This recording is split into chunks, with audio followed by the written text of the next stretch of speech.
काय आहे? मी रावसाहेब खाडे, बहुजन नवक्रांती सेना मराठवाडा अध्यक्ष. सामाजिक बांधकाम विभागाच्या नोकर भरतीमध्ये जो गैरकारभार झालेला आहे त्याची चौकशी व्हावी असं पत्र आम्ही सामाजिक बांधकाम मंत्री यांना दिलेलं होतं.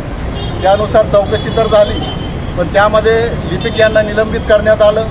आता खरं पाहिलं तर नोकर भरती करताना लिपिकाचा त्याच्यामध्ये काही संबंध नसतो, कारण हे सर्व काम अधिकाऱ्याच्या वतीने होत असतं.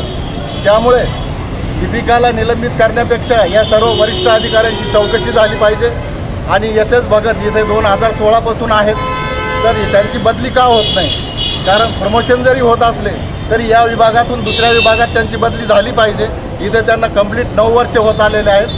हीच आमची प्रमुख मागणी आहे. आणि जे नोकर भरतीचा घोटाळा झालेला आहे त्याच्यामध्ये वरिष्ठ अधिकाऱ्यांची पण चौकशी झाली पाहिजे.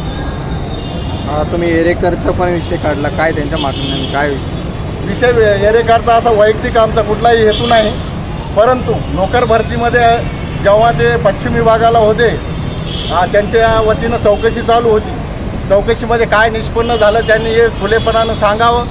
आणि लिपिक हिवाळे आणि कोण असतील जबाबदार कर्मचारी अधिकारी त्या सगळ्यांनाच त्यांनी निलंबित करावं.